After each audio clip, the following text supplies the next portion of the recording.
As voters get ready for midterm elections on Tuesday, Republicans are hoping a strong economy will carry them to victory in a series of crucial House and Senate races across the country. Two-thirds, this is really important, two-thirds of Americans consider the economy and jobs a very important issue, a more important issue than hot-button things like immigration or gun policy. And while President Trump and the GOP are happy to take credit for a historically low unemployment rate, and they call it a booming economy, a recent poll from Gallup shows 64% of voters say they have not seen an increase in their take-home pay.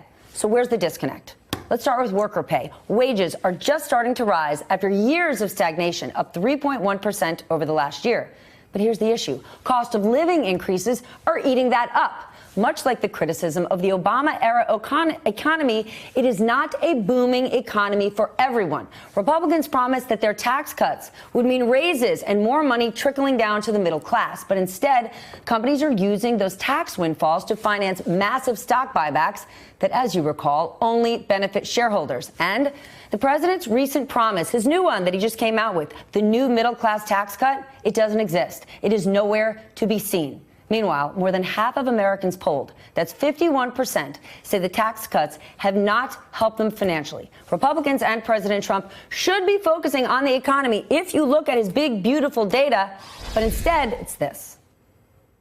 I want to invite caravan after caravan of illegal aliens to flood into your communities, depleting our resources and overwhelming our nation. We don't want that. The choice in this election could not be more simple. A Republican Congress means more jobs and less crime. A Democrat Congress means more crime and less jobs. Very simple, right? All right. Joining our panel, Ritholtz Wealth Management CEO and CNBC contributor, Josh Brown. Josh, I have to go to you first.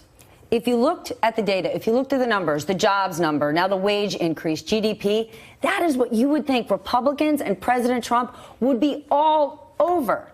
But to me, Trump's economy looks a lot like Obama's economy. And in the Obama financial recovery, that big portion of America who didn't recover since the financial crisis, they were mad. That led rise to this forgotten Trump voter. So if President Trump showed up at one of his rallies today talking about the tax cuts and the great economy, he'd get laughed out of the building because those people's lives haven't improved at all. Yeah, well, look, I think the economy is very good, and I also agree that it's a continuation of what we've been experiencing for years prior. I find it shocking that he's not talking about the economy, but maybe one reason is what you said. That audience is not the shareholder class, and the shareholder class is disproportionately benefited. I think something like 80% of the stock market's owned by 20% of people. And then when you think about some of the things that are now going to start to hit, from wage inflation to layoffs at plants because the global supply chain's been disrupted, you've just got this litany of things that keep it from being a situation where the quote-unquote Trump voter is in all his or her glory. It's just not the case at this moment. But does it mean that he's picked up the shareholder class as a new part of his base? He serves his base with the immigration. Won't say it out loud, but exactly, with the immigration war and fighting the same fight he did inciting fear on the campaign trail. But he's picked up the shareholder class, all of those people who've made a lot more money in their portfolios, and they're not saying that they're voting for Trump, but they could vote for him this time.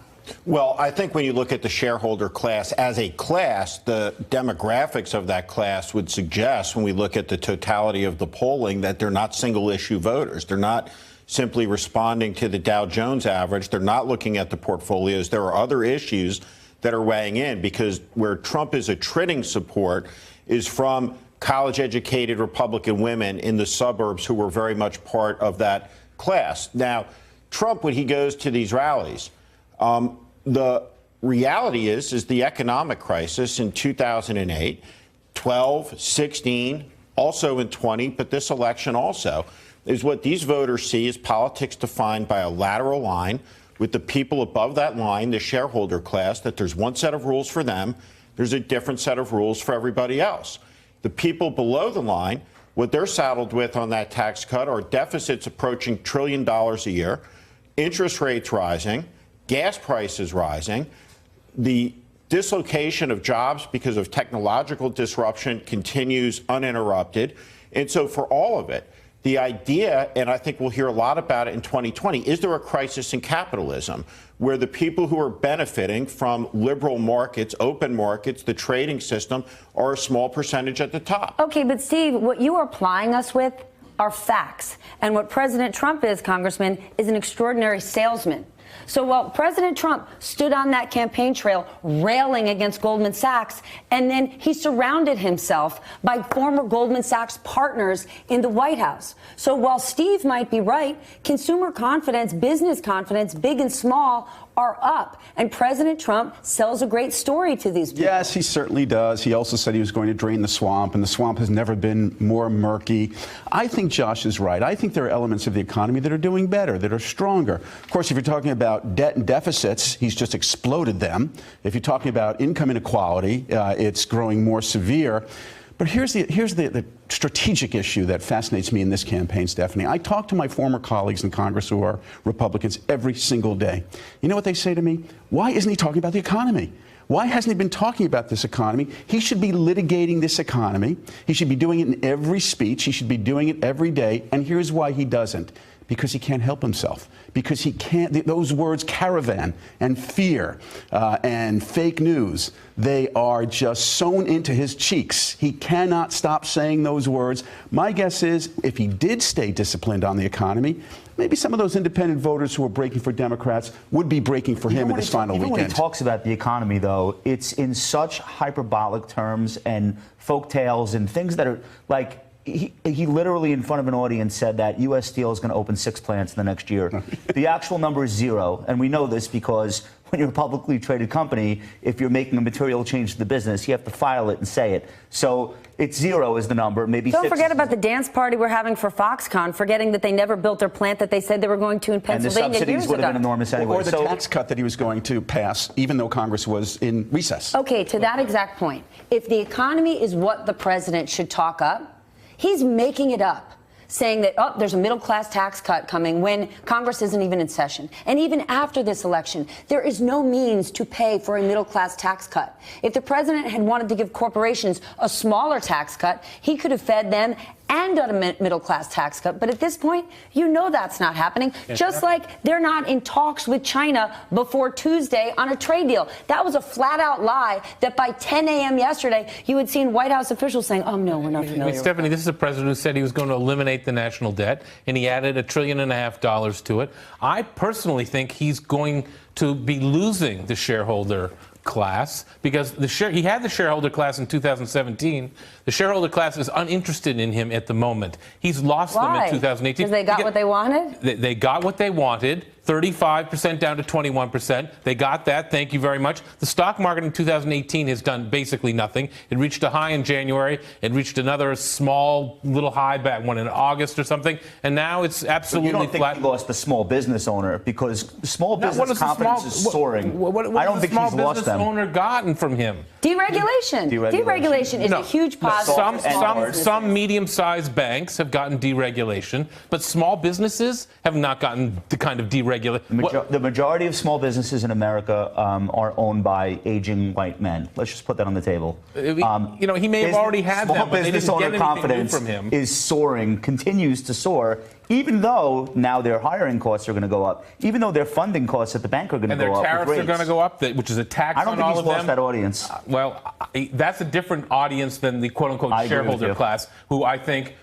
Wall Street has no interest in this guy. I think, yes, some hedge fund managers may like him. Some private equity guys may like him because the cost of money is so cheap, although it is increasing.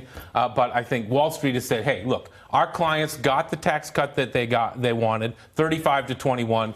Beyond that, the stock price reflected that going into 2018, and in 2018 it's done nothing. We're done with this guy. He's an embarrassment to us. He doesn't know what he's doing on tariffs, and I think they're just saying the heck with him. I think he's lost all those people. As he stokes a trade war going into 19 and 20, when you look at the cancellations and agricultural areas of soybean orders that are gone as these markets dissipate, as they go away, the reason he can't stop talking about immigration and these other issues is because he is George Wallace with a Queen's accent. That is what he cares about. He doesn't care about the economy. As a Queens guy, I'm offended, by the way.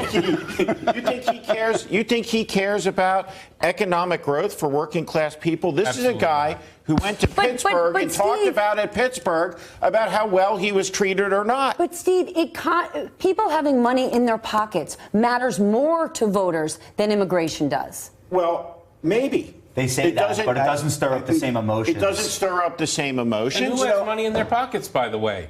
I think 42% of the country doesn't have $400 available for an emergency. We're going hasn't into a changed in midterm years. election. We're going into a midterm election. I think you really have to localize it. If you are living on the Iron Range in northern Minnesota, in a congressional district that's competitive, you love President Trump because he gave you tariffs on imported steel.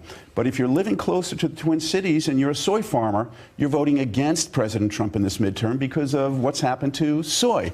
And so I think you really have to not talk about a macroeconomy, but the impact of a localized economy in these midterm elections. All right, we have to leave it there, but remind our audience, for workers out there are more companies that use aluminum and steel than companies who produce aluminum and steel. So if you want to think about workers, there's a whole lot more in the first camp. Hey there, I'm Chris Hayes from MSNBC. Thanks for watching MSNBC on YouTube. If you want to keep up to date with the videos we're putting out, you can click subscribe just below me or click over on this list to see lots of other great videos.